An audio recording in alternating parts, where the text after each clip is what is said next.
نو سلمان رضی الله تعالی عنہ هغه شخصیت و راهب ورته ویلي وو چې د اخرې زمانې پیغمبر په هجرت کوي و هغه به مدینې مبارکې ته راځي ته هلته ځان ورسوه دا په لاره را روان شو یو قافله وله مخې له راله او ده ته الله ښه ماله اوس په همدغه ځای کې ورکړې ګډې بیزې او غواګانې هغې ته یې وویله چې دا څومره مال مې دی دا ټول ستاسو شو ګوره په دین داسې پتنګان صحابه ټول مال مې ستاسو شو صرف ما یثرب ته بوځئ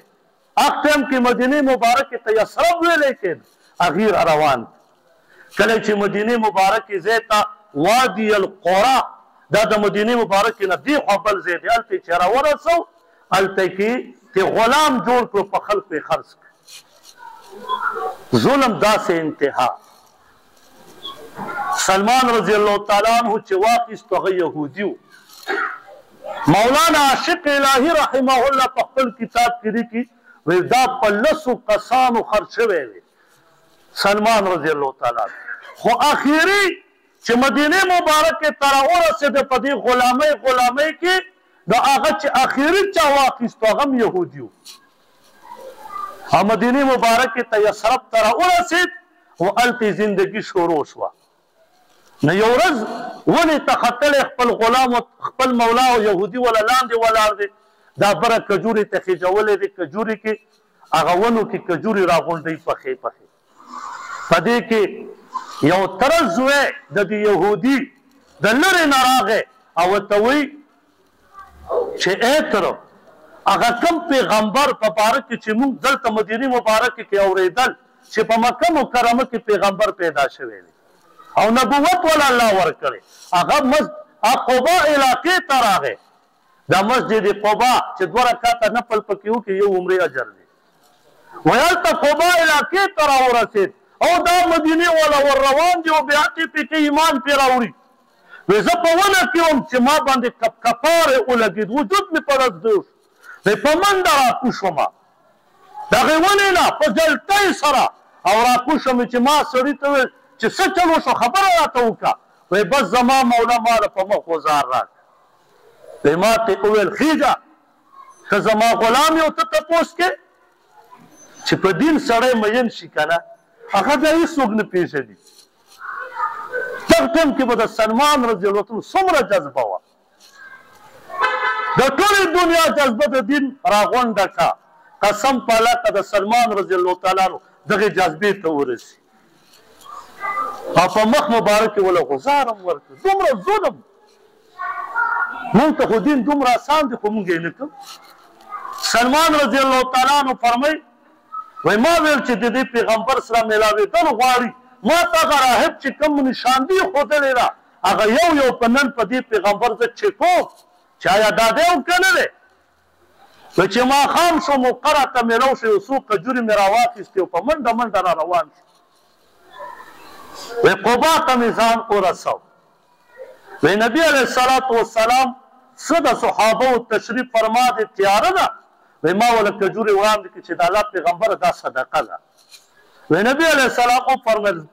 په موږ صدقه جایز نه ده صحابو ته یې وفرمیل دا وخورئ وی زړه کې خوشحاله شوم چې د راهب یو خبر رښتیا شو چې دا داسې پیغمبر دی چې د اهل او دا دې باندې صدقه جایز نه ده زکات سرسایه پرې جایز نه ده وی په سبا بیا دویمه ورځ رالم تیاره کې په منډه او وی چې ورغلم وی بیا مې وله کجورې کېښوي چې د الله پیغمبره دا هدیه ده وی نبي علیه السلام وفرمیل ای صحابه راتېر شئ ما دپاره هم جایز ده هدیه ده صدقه نه ده خورئ وی په خپله هم خوراک شروع کړ وی د راهب دا دویمه خبره هم رښتیا شوه وی درېیم یې راته دا ویلي وو چې په ملا مبارک به مهر نبوت وی جنت البقی دغه ادیره وه یو صحابي وفات شوی و فرمایي وی زم لاړم تماشې ته چې زه ګورم چې څه کوي او چې اوس ما دوه فرمایش چې کوم راهب ښودلي دواړه مې ومونده دا درېیم مهر نبوت پکار و چې دا درېیم به څنګه وی لاړم وی نبي علیه السلام هم تشریف فرما دی صحابي دفن کوي او چې زه شاته کېږم د نبي علیه الصلاة وسلام چې زه دا مهر نبوت ووینم چا یې شته و که نه د نبي علیه السلام په ما پوه شو چې دا په شا کېږي پېژندلی خو و کجورې وله راوړي 2 ورځې نبي علیه السلام پوه شو چې دا شاته کېږي خلک مخې ته کېږي دا ماته شاته کېږي نبي علیه السلام په خپله د اوږو مبارکو نه هغه صادر مبارک لږ ښکته کړه داسې مهر نبوت ښکاره شو سلمان رضی الله تعالی عنه ور منډه کړه او پرې ور پرېوت په ملا پورې